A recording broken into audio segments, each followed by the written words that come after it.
Bonjour, aujourd'hui je vais vous raconter une anecdote qui est arrivée et qui va vous montrer que c'est pas toujours facile de concilier mes besoins avec les besoins des autres. J'étais avec une personne dans une ville qui n'est pas ma ville où je demeure. Et donc, nous avions eu une journée très difficile. L'autre personne, au niveau émotif, il y avait eu des choses vraiment qui justifieraient qu'une personne se retrouve en détresse psychologique. Et oui, nous avions aussi toutes les deux à subir une température de 30 quelques degrés, plus l'humidex. C'était vraiment très, très chaud. Et nous sommes des personnes qui ne sont pas habituées à être dans un endroit où il fait aussi chaud. Et en plus, nous devions faire du travail physique. Et donc, c'était vraiment épuisant. J'avais aussi énormément d'allergies. J'avais les sinus tellement enflés que j'aurais pas pu, par exemple, porter un casque sur ma tête. Mes lunettes semblaient entrer dans mes tempes. Et donc, j'avais un mal de tête incroyable. Qu'est-ce qui est arrivé aussi? C'était vraiment une mauvaise journée. Il y a eu plein d'imprévus. Cette journée-là et aussi les journées précédentes. Il y a eu beaucoup d'imprévus. Et donc, nous étions aussi toutes les deux dans une ville qui n'est pas notre ville. Et donc, il y avait aussi ce facteur-là, l'inconnu. Donc, il y avait beaucoup de facteurs, comme vous pouvez voir, qui pouvaient m'affecter et affecter l'autre personne. L'autre personne n'est pas une personne autiste, mais c'est une personne qui a des défis au niveau de la gestion de ses émotions. Et comme je le disais, elle avait vécu quelque chose qui, franchement, ça me surprenait que la personne ne soit pas en état de détresse. Et donc, vers la fin de la journée, nous devons aller dans un autre endroit dans la ville, plus en banlieue. Donc, un endroit où il n'y a pas autant de circulation et tout, un endroit plus calme. Donc, il y avait des arbres et tout. Mais en même temps, il fallait ensuite, après qu'on retourne, mais on n'avait pas de moyen de transport pour retourner. On le savait qu'on devrait retourner par nous-mêmes, qu'il n'y aurait pas quelqu'un pour nous ramener. Et on avait vu qu'il y avait des autobus dans ce coin-là, donc on s'était dit qu'on allait prendre l'autobus. Donc, quand on a eu fini ce qu'on devait faire dans cette banlieue-là, bien, on est sorti de l'endroit où on était et j'ai dit à mon ami, j'ai dit, je vais aller chercher des billets d'autobus. Parce qu'on nous avait expliqué que dans le commerce d'en face, ils vendaient des billets d'autobus. Sauf que là, mon ami n'arrive plus à gérer ses émotions. Maintenant que notre tâche que nous avions à faire est terminée, ses émotions l'envahissent complètement. Et donc, elle me dit, j'ai besoin de temps pour moi, j'ai besoin de temps pour moi. Ne me parle pas. Moi, je suis très capable de comprendre ça parce que je vis des surcharges en tout genre. Et donc, quand quelqu'un me dit ça, moi, je me dis tout simplement, ben oui, la personne est en surcharge et je comprends tellement ça. Et donc, je me dis, parfait, je vais aller de l'autre côté de la rue chercher des billets d'autobus. Et donc, mon ami reste là où il y a l'arrêt d'autobus. Et donc, pas très loin de l'arrêt d'autobus. Il y avait comme un petit parc avec des arbres, donc elle reste là. Alors, je vais chercher les billets. Et, ben, en fait, il n'y avait pas de billets. Une autre affaire. Donc, finalement, je réussis à négocier avec le caissier du commerce qu'il me change. En fait, il n'y avait pas de billets, il y avait juste des cartes. Mais nous, on ne voulait pas acheter une carte mensuelle. Là, on ne va pas rester là. Donc, je réussis à négocier avec le caissier de me donner de la monnaie. En échange, je lui donne un 10 $, il me le redonne en monnaie. Et donc, je retraverse la rue pour revenir vers l'arrêt d'autobus et me rapprocher de mon ami. Donc, quand j'arrive, ça faisait quand même plusieurs minutes, là, parce que ça a été quand même un peu long d'aller au commerce. Et donc, je reviens pour voir si mon ami a eu le temps de se calmer. Et je lui dis, bon, c'est bon, j'ai ce qu'il faut pour payer l'autobus. Et elle me dit encore, laisse-moi toute seule, je parle-moi pas, blablabla. Et je comprends encore tout à fait, parce que honnêtement, je vous dis, moi, je comprends pas que cette personne avait été capable de garder son calme toute la journée avec tout ce qui est arrivé. C'était vraiment une journée très difficile. Et moi-même, j'étais très au bord de l'effondrement artistique. Je le sentais, j'avais commencé à avoir beaucoup de difficultés à parler. Je réagissais très fortement parce qu'elle me parlait d'une manière agressive, mais je comprenais que c'était pas dirigeant vers moi. Je comprenais qu'elle était juste en détresse émotionnelle et que c'était pas moi, qu'elle n'était pas fâchée après moi en tant que telle, qu'elle était juste en détresse. Sauf que moi, ça m'activait mon sentiment de peur et mes mécanismes de protection. Et donc, ça me créait beaucoup de, on va dire, de cortisol. Ça me stressait. Ça me stressait chaque fois qu'elle parlait. Et donc, j'ai dit, OK, je vais m'éloigner. parce que clairement, je ne peux pas l'aider parce que moi-même, j'arrive plus à me gérer. Je suis à l'extrême limite de ma capacité à rester calme. Je commençais à faire des stéréotypies, à avoir beaucoup de difficultés à m'auto-contenir. Et comme je vous dis, j'étais à la limite d'être capable de parler ou pas. Alors, je me suis dit, OK, je vais juste aller voir sur la cabine d'arrêt d'autobus. Des fois, il y a les horaires d'affichés. Alors, je me dis, je vais aller voir si l'autobus passe bientôt. Et là, il faut savoir aussi, j'avais plein de bagages parce qu'on était partis pour quelques jours. Donc, j'avais un sac à dos, un autre sac, j'avais des bagages. Et donc, je vais à l'arrêt d'autobus. Il n'y a pas d'horaire affiché. Bon, donc, je me dis, ben, je vais attendre, puis il va passer un autobus à un moment, tu sais, puis mon ami va sûrement se calmer puis venir me rejoindre à l'arrêt. On avait vu l'arrêt. Et c'était comme peut-être à 100 pieds là, de l'endroit où se trouvait mon ami. Sauf que là, l'autobus est arrivé presque à l'instant.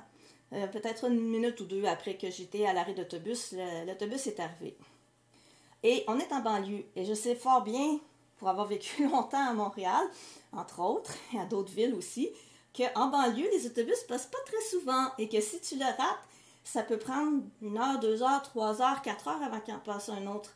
Et je suis consciente que mon état est très précaire. Je suis en train de spiraler dans un effondrement de type meltdown de manière évidente si ça continue parce que physiquement, je suis très mal. Émotivement, je suis très mal. Cognitivement, je suis à bout de ma capacité de gérer des imprévus. Donc, je suis complètement... Ah oui, puis je devais aller coucher à un endroit avec mon ami, mais finalement, je ne pouvais plus aller coucher à cet endroit-là. Et ça, c'était comme un autre imprévu majeur. Je ne suis pas dans ma ville. Et tout d'un coup, je ne peux plus aller coucher où je devais aller coucher. Donc, c'est un gros trigger pour moi parce que j'ai été 2 fois à la rue. Donc, moi, de ne pas savoir où je vais aller coucher, là, c'est vraiment un gros trigger. Donc, j'étais vraiment au bord de l'effondrement. Et là, l'autobus arrive et là, je me dis, qu'est-ce que je fais? Et je me dis, si je rate cet autobus, c'est sûr que je ne peux pas me gérer jusqu'au prochain autobus parce que je vais pouvoir me gérer encore maximum 1 heure. Ça, c'est sûr là, que dépasser ça, c'est sûr que je m'effondre parce que j'étais complètement à la limite. Et donc, je me dis, il faut que je m'extrais de cette situation, que je suis dans un environnement où personne ne me connaît. Donc, si les policiers arrivent, tu sais, des gens appellent les policiers parce que je commence à vraiment faire des grosses stéréotypies et j'arrive plus à parler et ils vont appeler les policiers, je vais encore me faire plaquer au sol comme c'est arrivé à chaque fois, je vais encore... Et là, je veux dire, moi j'ai un trauma avec ça, donc comment je vais répondre? Est-ce que je vais aller frapper un retour et là, ça va dégénérer? Et moi, ça tourne tout ça dans ma tête, je me questionne, je me dis, OK, mon amie... Et mon amie, je vois bien qu'elle ne va pas se lever et venir, elle est juste prise dans ses émotions. Mais je sais que mon amie va survivre parce que c'est une personne qui est, quand je l'ai vue d'autres fois, en détresse émotionnelle, et je sais qu'une fois que la vague d'émotions est passée, ça finit toujours bien, elle revient capable de s'organiser, de fonctionner. C'est pas comme moi qui va rester des heures de temps incapable de communiquer, incapable de résoudre un problème, incapable d'analyser l'environnement. Elle, c'est simplement au niveau émotionnel. Il n'y a pas de question cognitive. Donc, elle ne perd pas ses facultés cognitives. Et aussi, je sais qu'elle a plein d'amis dans cette ville-là. Donc, elle peut téléphoner à quelqu'un. Elle n'est pas en situation de danger. Elle est émotionnellement, je comprends qu'elle vit une détresse. Et j'analysais tout ça, le temps que je voyais l'autobus au loin s'en venir. Et j'analysais tout ça et je me disais, elle ne va pas mourir, elle ne va pas être blessée. Il ne va rien arriver de grave. Elle vit une détresse émotionnelle et je voudrais désespérément être capable de l'aider. Mais moi-même, je n'arrive pas à m'autocontenir et elle agit de manière agressive avec moi et ça empire mon niveau de stress et je suis encore moins capable de me gérer. Donc, je ne peux pas être la personne qui intervient avec elle et moi, personnellement, je dois m'extraire de la situation parce que si je reste là, je suis à danger d'une arrestation violente et que ça va dégénérer. Donc, je décide d'embarquer dans l'autobus. Et j'arrivais à peine à me retenir de pleurer. Mon faciès devait être épouvantable. J'étais incapable de masquer. J'étais complètement dépassée. Et la seule raison que mes stéréotypes n'étaient pas trop visibles, c'est parce que j'avais un sac dans chaque main. Et donc, je ne pouvais pas vraiment faire de stéréotypes. Et je dis au chauffeur, je dis, monsieur, je suis perdue. Je vais aller à tel endroit. Et je dis, je n'ai aucune idée. Je ne connais pas l'endroit. Et j'arrivais même pas à articuler correctement ma phrase. Je pense qu'il a compris que j'étais en détresse. Et il a dit, madame, stressez-vous pas, là. Avez-vous de la monnaie? J'ai dit oui. J'ai mis de la monnaie dans le truc où on met la monnaie. Et il m'a dit, asseyez-vous et je vais vous dire, je vais pas à cet endroit-là. Et là, mon cerveau part et j'ai failli paniquer. À ce moment-là, j'ai failli paniquer. Il dit, je vais pas à cet endroit-là, mais il dit, je vais vous dire où débarquer et je vais vous expliquer quel autobus prendre, puis vous allez pouvoir y aller. Donc, le chauffeur a été super sympathique, super efficace aussi, ce qui n'est pas toujours le cas, dans le sens qu'il a dit des phrases courtes. Il n'a pas essayé de m'expliquer tout de suite l'ensemble du trajet. Il a dit asseyez-vous, calmez-vous. Puis pendant le trajet, là, je me suis un petit peu calmée parce que je me sentais plus en sécurité vu que j'avais une personne que je voyais qui était capable d'intervenir. Parce qu'il est resté calme, il a fait ce qu'il fallait faire exactement. Asseyez-vous dans un petit coin, il y avait comme un banc séparé des autres, juste en arrière du chauffeur. Je me suis assise là. Et toutes les autres personnes dans l'autobus, il n'y en avait pas beaucoup. L'autobus était vraiment, je pense qu'il y avait comme 4 personnes peut-être au maximum dans l'autobus. Honnêtement, je n'ai pas compté parce que je n'étais pas toute là, mais il n'y avait vraiment pas beaucoup de gens dans l'autobus. Et les gens qui étaient là étaient très très calmes aussi. Donc je me sentais plus calme. Mais on s'entend, là, c'était pas réglé, là. Je veux dire, j'arrivais toujours pas à analyser la situation. Et quand on est arrivé à un autre endroit, le chauffeur m'a dit bon, c'est ici que tu débarques. Et là, il a dit là, j'allais débarquer. Il dit attends un peu, je vais t'expliquer. Et là, il dit regarde, tu vois la cabine de l'autre côté de la rue? Je dis oui. Il dit ok, tu vas aller là. Et il dit, le prochain autobus qui passe, prends-le. Ça va être le bon et il va t'amener où tu vas aller. Alors, je l'ai remercié plusieurs fois et j'ai dit, vous êtes vraiment gentil, monsieur, vous avez bien géré. Et moi, j'étais j'ai pas dit que en effondrement artistique, mais j'ai dit, monsieur, j'avais vraiment besoin que quelqu'un m'aide. Vous avez vraiment été sympathique. Et donc, je traverse la rue et l'autre autobus arrive. Je prends l'autobus qui m'amène effectivement exactement à l'endroit où je devais aller. Donc, finalement, le trajet d'autobus, on peut dire, ça s'est bien passé. Arrivé à cet autre endroit-là, là, je me dis, bon, qu'est-ce que je fais? Et c'était un endroit que je savais qui était... En fait, j'ai demandé à cet endroit-là parce que c'est un endroit que je connais bien. C'est un endroit où j'ai été quelques fois durant mon enfance, donc je connais les trajets d'autobus à partir de cet endroit-là. Et aussi, j'ai une sœur qui reste pas très loin de là. Alors, je me suis dit, je peux essayer d'appeler ma sœur, lui demander si elle peut venir me chercher. Comme ça, moi, je serais en sécurité. Et je savais aussi que si jamais elle ne pouvait pas venir ou que j'arrivais pas à la rejoindre, il y a un hôtel juste en face. Alors, je me dis au pire, je vais essayer de réussir à aller à l'hôtel en espérant que, malgré que je suis visiblement en détresse, que le commis de l'hôtel ne va pas paniquer puis il va accepter de me donner une clé de chambre. Alors, j'appelle ma soeur. Ma soeur me dit oui, il n'y a pas de problème. Je lui explique que j'ai vraiment besoin d'aide. Et elle dit pas de problème. Elle dit moi, je ne peux pas aller te chercher. Mais elle dit mon conjoint va y aller. Alors, son conjoint, il me dit oui, je vais aller te chercher, mais tu sais, ça va prendre comme peut-être une demi-heure le temps de me rendre. Alors, j'attends. Pendant que j'attends, là, il y a mon ami qui probablement a commencé un petit peu à se sentir un peu moins envahi par ses émotions, qui m'appelle. Et là, je me dis, bon, je vais lui répondre pour pas qu'elle s'inquiète. Donc, je réponds. Et là, je me dis, par contre, Isabelle, si tu réponds, il faut que tu répondes calmement, parce que là, il faut pas que tu oublies que ton amie, elle était en grande détresse émotionnelle il y a, je sais pas combien de temps, parce qu'honnêtement, j'ai aucune idée du temps que ça a pris le trajet en autobus. Mais en tout cas, je me dis, ça fait pas très longtemps, elle est en grande détresse, elle va sûrement pas numéro 1 actuellement. Donc, je me dis, il va falloir essayer de gérer ta voix, essayer d'avoir une voix calme, gentille. Bon, alors, je lui réponds avec une voix le plus calme et gentille possible parce que je me dis, je veux pas ajouter un stress parce que moi, la manière qu'elle m'avait parlé, que je comprenais que c'était parce qu'elle était débordée d'émotions, mais moi, ça m'avait empiré mon état, alors je voulais pas lui faire la même chose. Alors, j'essayais de rester avec une voix gentille et calme. Alors, je me compose une voix gentille et calme parce que j'étais un peu plus rassurée maintenant que je savais que ma soeur s'en venait, ça a aidé aussi. Alors, je lui dis, bonjour, blablabla. Et là, elle me dit, là, blablabla, où est-ce que t'es? Puis, et je lui explique, je suis à tel endroit, ma soeur va venir me chercher, c'est correct. Et là, elle me dit, ben c'est ça, tu m'abandonnes, blablabla. Et pas. Et là, finalement, elle s'arrête elle-même, parce que moi, j'étais sur le point de l'arrêter. Elle s'arrête elle-même, puis dit, non, elle dit, là, je suis trop envahie par mes émotions, on va se reparler un autre moment. Et je me dis dans ma tête, ok, c'est vraiment bien de sa part, tu sais, c'est respectueux, premièrement, parce qu'elle se rend compte qu'elle va pas être capable de parler correctement, donc elle décide de raccrocher. Et aussi, moi aussi, de toute façon, je suis pas en état de la gérer dans cet état-là. Hein, parce que moi-même, je suis encore quand même au bord de l'effondrement. Et bon, par contre, je lui dis, écoute, je t'ai pas abandonné, mais moi, là, j'étais pas bien et je devais partir. Et là, je me souviens plus exactement comment elle l'a phrasé, mais en voulant dire qu'elle croyait pas que j'allais mal parce que je parlais correctement. Donc, parce que je lui parlais calmement et gentiment. T'sais. Bon, en tout cas, donc on raccroche toutes les deux. J'attends ma soeur et tout. Et là, plusieurs jours après, toujours pas de nouvelles de mon ami. Alors qu'on pourrait s'attendre qu'elle m'aurait rappelé ou écrit pour discuter de la situation. Alors, comment est-ce qu'on peut analyser la situation?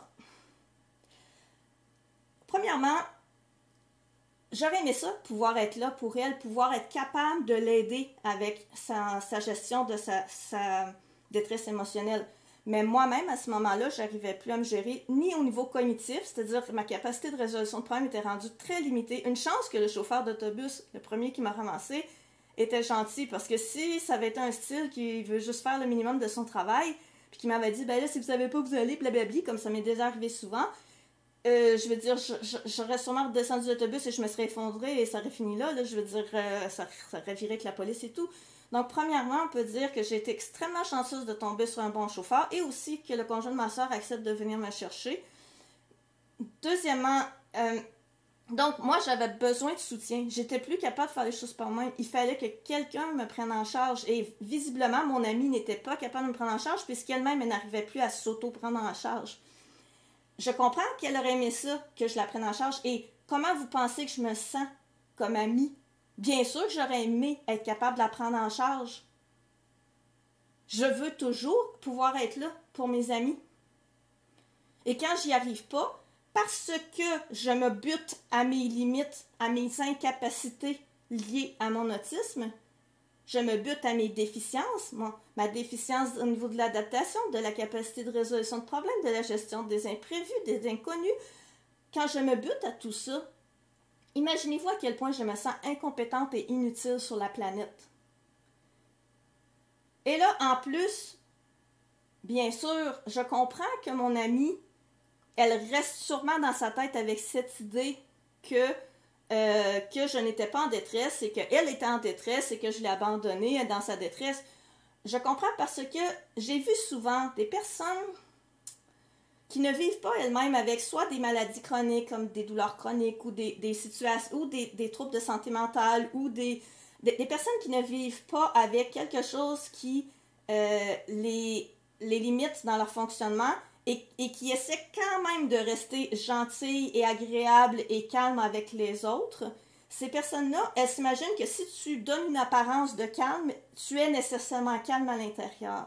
Donc, autrement dit, ce que j'essaie de dire, on voit souvent les personnes qui ont de la douleur chronique se plaindre de ça. Elles arrivent chez le médecin, elles sont en douleur épouvantable, des niveaux de douleur qu'une personne normale serait effondrée par terre, mais ces personnes-là sont tellement habituées de vivre de la douleur qu'elles continuent à marcher sur leurs genoux, même si leurs genoux, à chaque pas, ça leur fait tellement mal au cœur qu'ils en ont la nausée. Et là, le médecin ne croit pas. Ben voyons, vous avez mal au genou, vous marchez sur votre genou. Oui, mais cette personne, elle est habituée d'avoir de la douleur chronique, donc elle va être capable quand même de se mettre un sourire dans la face et de dire calmement au médecin, monsieur, c'est une douleur incroyable, j'ai besoin de soulager ma douleur. Mais la même chose avec moi. J'étais moi-même très au bord de me désorganiser, mais je comprenais que d'être bête avec mon ami, donc de laisser transparaître à quel point je me sentais en détresse à l'intérieur, ça n'aurait qu'empiré sa propre détresse. Et donc, j'avais assez de compassion et d'empathie pour essayer de gérer au maximum la façon dont j'interagissais avec mon ami quand elle m'a appelée. Mais voyez-vous comment c'est interprété? C'est interprété que parce que je masque, parce que je camoufle et que je me préoccupe de ne pas lui ajouter un facteur de plus à sa désorganisation émotionnelle, eh bien, c'est interprété que j'allais nécessairement bien et je voulais juste pas l'aider. Bon, j'en veux pas à mon ami, là. Partez pas avec cette idée-là, c'est pas du tout le cas. Je comprends très très bien que son propre ressenti émotionnel était tellement fort que... Puis elle, d'ailleurs, comme je vous ai dit, elle n'arrivait pas là, à me parler calmement. Donc, je comprends qu'elle, elle se dit, si moi, je n'arrive pas à parler calmement quand je suis en détresse, les autres, nécessairement, ne doivent pas non plus y arriver. Comprenez-vous? Bon, par contre, il y a plusieurs facteurs. Premièrement, je suis plus vieille que cette amie. Donc, c'est sûr que quand j'étais plus jeune, j'arrivais moins à être capable de parler, de me mettre un faux semblant. J'étais moins capable de faire ça quand j'étais plus jeune. Donc, peut-être que cette amie-là, quand elle va avoir mon âge, elle va être capable aussi de faire ça. Il y a une question de maturité là-dedans. Il y a aussi une question de pratique. Plus on se pratique à quelque chose, meilleur on devient. Il y a aussi le fait que des fois, je sais moi-même, quand je vais pas bien, je peux avoir de la difficulté à percevoir la détresse des autres. Hein? Quand on est soi-même trop pris dans notre propre détresse, on ne voit pas nécessairement la détresse des autres. Donc, comme je vous dis, j'en veux pas à mon amie, je m'en veux plutôt de ne pas avoir réussi à faire quelque chose pour elle. Mais en même temps, je devais assurer ma sécurité physique parce que dans le passé, c'est arrivé souvent quand je me suis retrouvée en effondrement dans des lieux publics où personne ne me connaissait. J'ai vécu de la violence policière et je ne veux pas revivre ça parce que j'ai un trauma avec ça, j'en fais encore des cauchemars. Alors, je devais protéger mon intégrité physique alors que mon ami n'était pas en danger du tout d'aucune façon. Donc, la seule décision logique, c'était de me protéger parce qu'il fallait vraiment que je sorte. Et quand je suis arrivée chez ma soeur, il était vraiment temps que j'arrive chez ma soeur parce que je me suis rendu compte à quel point j'étais rendue loin dans mon stress et à quel point je n'avais plus de capacité de résolution de problème et j'avais besoin que quelqu'un me prenne en charge. Donc, tout ça pour dire que parfois, lorsqu'on est autiste, lorsqu'on vit avec des limitations au niveau cognitif, au niveau sensoriel, on a des anomalies sensorielles. Par exemple, moi, j'étais en surcharge par rapport à la chaleur, totalement. J'étais en surcharge par rapport à mon mal de tête, totalement. Au niveau cognitif, il y avait eu tellement d'imprévus et autres que j'étais complètement dépassée. Donc, voyez-vous, il y a eu toutes sortes de facteurs, mais qui sont directement liés à mon autisme et qui m'empêchent d'être une aussi bonne amie que je voudrais l'être. Donc, ça peut être très difficile quand on est autiste de ne pas se culpabiliser par rapport à des choses sur lesquelles finalement on n'a pas de contrôle. Parce qu'en plus, les autres nous disent « Oui, mais tu aurais dû agir de telle manière. » Et tu sais, toi-même, tu aurais voulu, toi-même, tu te le dis « Ben voyons, tu aurais dû agir de telle manière. » Mais tu n'en avais pas la capacité. Et donc, quand on me dit que l'autisme, ça ne cause pas d'incapacité, je m'excuse, ou que c'est toutes des incapacités qui sont liées à l'environnement, je m'excuse, mais dans ce cas-ci, l'incapacité était liée à moi. Je veux dire, c'est moi qui étais incapable de gérer autant d'imprévus, de changements de routine, d'inconnus, de ne pas savoir où je vais aller coucher, etc., etc. C'est moi qui avais ce problème-là. C'était pas de la faute de mon ami si tout ça était arrivé, là. Donc, c'était simplement la vie qui arrivait. Et une autre personne aurait été capable de gérer avec tout ça. Mais moi, c'était trop. Parce que je suis limitée dans ma capacité à gérer les imprévus, les changements, etc., etc. Alors voilà, j'espère que mon témoignage vous aidera, soit en tant que personne non autiste, à mieux comprendre pourquoi des fois une personne autiste doit privilégier ses besoins par rapport à vos besoins. Et pour aussi, si vous êtes une personne autiste, à moins culpabiliser peut-être, à comprendre que des fois, on doit effectivement choisir nos propres besoins parce qu'ils sont prioritaires. Comme par exemple, là, je devais assurer ma sécurité physique et c'était prioritaire au fait que mon ami va vivre un moment inconfortable au niveau émotionnel pendant ce moment-là. Donc, c'est cela et je vous souhaite une bonne fin de journée.